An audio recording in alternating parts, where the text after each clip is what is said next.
In today's video, we're going to be going over some of my favorite fragrance layering combinations, all right? And I love to do this from time to time. Sometimes it'll happen intentionally. You know, I set out to layer a couple together to get a different experience, to change things up.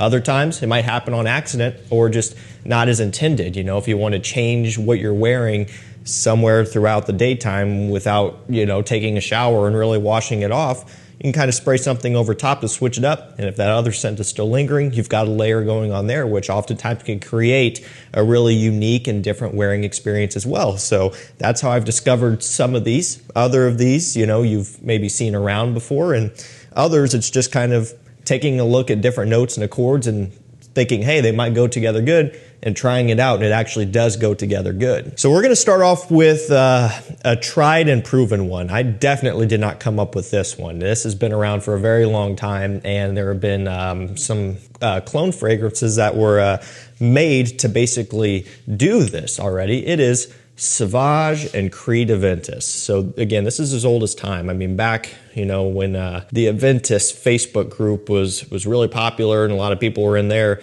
you would see this come up all the time. So much so that clone brands like recently Armoff, and then there's other ones like you know, Dior and Alexandria and all of those other ones have created different you know, clones that combine these two together. Parfums Vintage is another one that did that. X-Batch, right? So this has been done before, and it works impressively well. You're basically getting that pineapple, bergamot, blackcurrant brightness from Aventus, and that nice birch mixed with that bergamot, pepper, ambroxan pop of Sauvage. And what you get is just an ultra beast mode layering combination, because you know, each one on their own is already very strong. I mean, you have Aventus, which is a great performer, and Sauvage, which is known as a great performer, and you layer them together and it's just, it's next level, and it smells absolutely amazing. Now, if you don't have either of these, or you're just working with clones, you could still do the same thing. Get a Aventus clone, get a Sauvage clone, and you're good.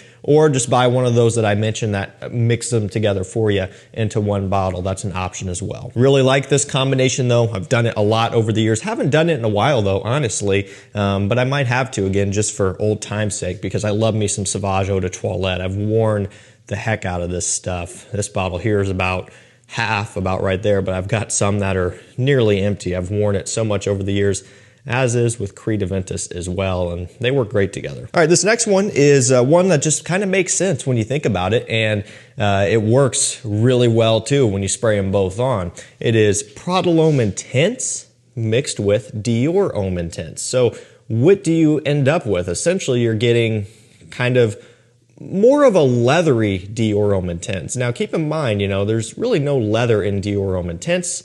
Leather was introduced in Dior Homme Parfum. We didn't get it here, but there is a leather in Prada Homme Intense, and that really makes Prada Homme Intense what it is. Now, you still get that iris, of course, and some sweet tonka bean and stuff, but, you know, in the differences between Prada Homme Intense is going to be that addition of leather. It just makes it overall a little bit sweeter and more strong. And so when you mix the two together, you're still getting that iris.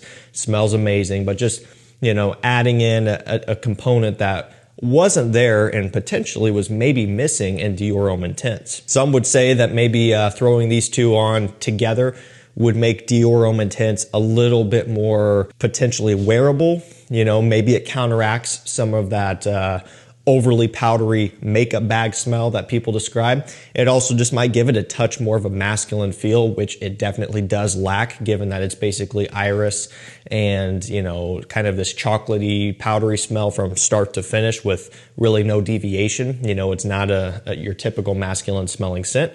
So putting them on together would work out well. I've never tried Dior Homme Intense and Prada L'Homme. Maybe that would be one to potentially try, but Intense works really well because it's still a relatively sweet base, you know, and so mixing them together, getting that leather addition into this Dior Homme Intense smell actually works out really, really well. Now let's keep it moving with Ultra Male by Jean Paul Gaultier and Azzaro Wanted by Night. So what I love so much about this in particular is you get that sweet pear, right? That pear, that vanilla, that cinnamon, all the spices here mixed with similar cinnamon and stuff like that in Wanted by Night, but primarily some tobacco, right? So they're both similar to some extent Fruity notes, you know, in terms of pair with Ultra Male.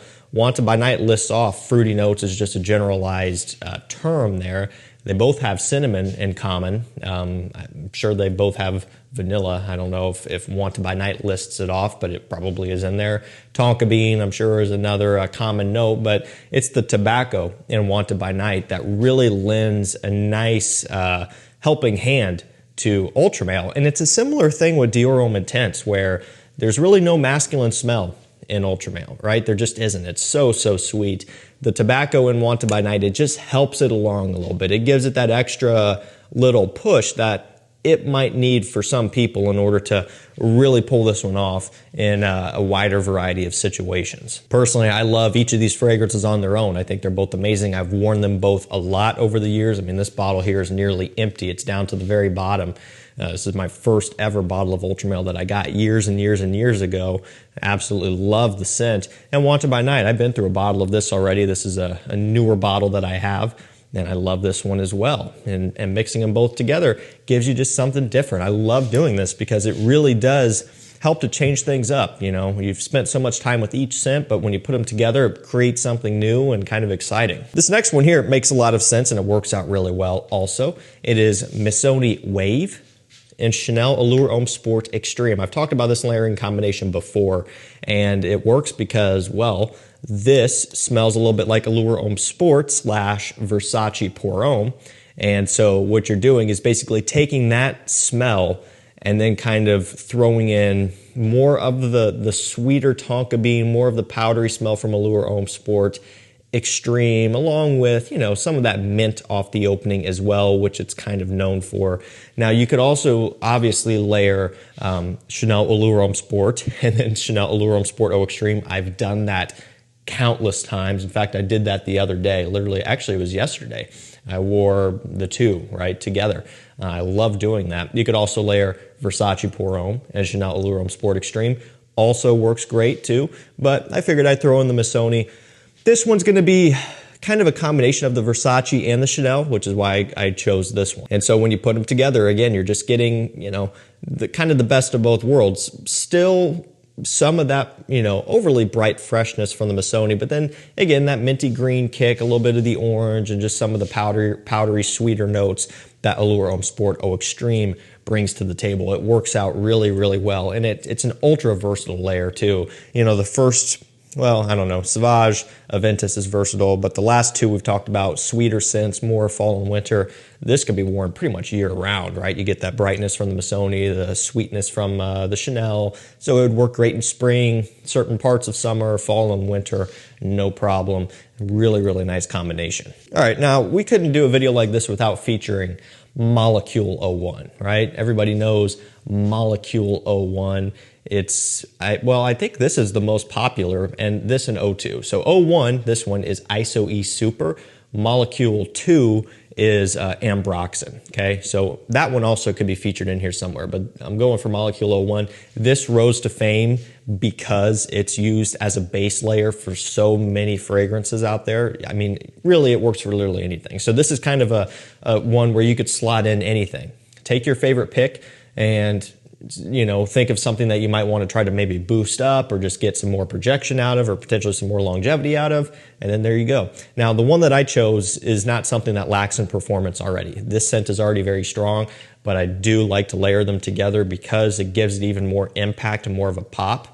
So it's Molecule 01 with Rasasi Hawas. Now, you know, again, it works. This will work for anything, but I like this combination a lot. So Hawas needs no explanation, right? It's got the plum, it's got, you know, the watery notes and the bergamot, all of the other citrus and fruits, Ambroxan as well in here. And then this one, that ISO E Super aroma chemical, is just kind of acting as a base and then helping to push out all of the other notes that you get in Hawas. So you could also take any other Hawas, the New Verde, Cobra, right, whatever. If you get bad performance out of any of them, which I personally don't, something like Molecule 1 would help to boost that up. And again, you could go for Molecule 2, you know, if you have one that maybe doesn't use a lot of Ambroxan and you want to add that in, go for Molecule 2. But this works really well. Again, this will work for anything.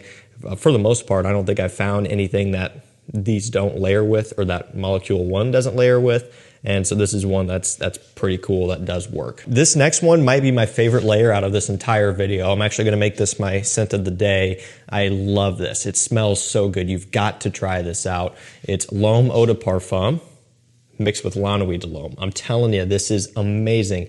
When I tried this for the first time, it smelled like, I mean, it smelled like a new fragrance in terms of they mixed together so well. It smelled like they meshed as one, and it was like a flanker or something. That's how well this worked. And why does this work? Well, you get that, essentially that classic L'Homme smell mixed with that newer style cognac and oak addition in L'Homme EDP. So remember, L'Homme EDP takes that original L'Homme, makes it more of a nighttime variant. It gives it the cognac booziness. It gives it that oak. It gives it a little bit of bitter orange off of the top that does dissipate in the mid and dry down, but it's a nice opening note.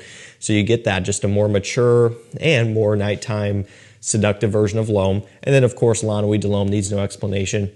You're getting that cardamom, you're getting that lavender, right? But it's all about that warm, spicy cardamom. And when you mix them together, you just get, you know, the best of both worlds, where you're still getting that warm cardamom spice mixed with that nice boozy, mature, masculine L'Homme EDP smell. It really smells absolutely amazing. And when you layer these, you can just spray them on, you know, on yourself at the same time. It doesn't have to be like layered over top of each other necessarily for it to work. You apply, you know, one of them to one side of your neck and the other to your other side, and they kind of mix in the air. Or you could layer them and spray them over top of each other. It doesn't really necessarily matter as much. So you can kind of play with that and see what results you get. I should have mentioned that earlier on in the video, but that's just kind of a helpful tip. But these two smell great together. And this one's nice because, hey, they're both kind of related. We have different lines, but you know, these lines often can mesh a little bit, the L'Homme line and the La Nuit de l'Homme line. I've always looked at it kind of as like day and night, you know, even though we have some sweeter nighttime fragrances in the L'Homme line, and we have had some fresher daytime fragrances in the La Nuit de l'Homme line, so they do mesh a little bit and go back and forth, but still distantly related here, and they work great. Most of you already have La Nuit de l'Homme, and if you don't have L'Homme EDP, it's worth a pickup just for itself to wear on its own, but mixing them together is truly next level. I love it. Last up for this video, we have John Varvatos Vintage mixed with Charuto Tobacco Vanille. So the idea is we're basically getting this suede tobacco cherry combination mixed with, you know, some vanilla and stuff as well. But that's kind of what you're getting. It smells absolutely amazing. I love how this comes across. Now, the idea is, you know, Tobacco Vanille by Tom Ford, but not everybody's going to want to, you know, layer Tobacco Vanille with you know, a $30 John Varvatos. But the nice thing is that Tobacco Vanille by Pandora Scents, this clone here, Charuto, is usually $20 to $30. So they're, you know, it's a little bit cheaper than the Varvatos, but it's not off by a ton. Maybe that makes you feel better about layering them together. You guys already know Tobacco Vanilla, you know, coming from here, you do get some tobacco and John Varvatos Vintage, and then a bunch of other notes as well, all the suede and everything else. But when you do spray them on, it does give this like pipe tobacco cherry type of smell when they mix together. It smells wonderful. This is another combination that's going to be great for fall and winter. So, you know, really in season for right now. The other thing that's nice about it is the Varvatos is not the strongest performer, never has been. Most John Varvatos scents are not. This and Tobacco Vanille, the real version, are strong performers. And so having this actually kind of helps pick up the Varvatos a little bit. It just helps to boost it along. You know, at the end of the day, which one's going to wear off first? It's going to be the Varvatos, right? But, you know, it does, especially for the first several hours, it gives this one more of a boost and helps it along. And then, you know, if you wanted to just reapply the John Varvatos, hit a couple extra sprays later on to kind of refresh it, you can do that as well and kind of keep it going there. But really, really cool combination. Definitely recommend checking it out. Another deal where I recommend having Varvatos Vintage. I recommend having Charuto Tobacco Vanille. Both are amazing on their own. Highly recommended. They're both so affordable. But when you mix them together, it creates something really cool. Alrighty guys, that's going to do it for me. Some of my favorite fragrance layering combinations. I will link everything down below if you want to build some of these for yourself. Thank you so much for watching. Stay safe, stay healthy. We'll see you tomorrow with another one. Take care.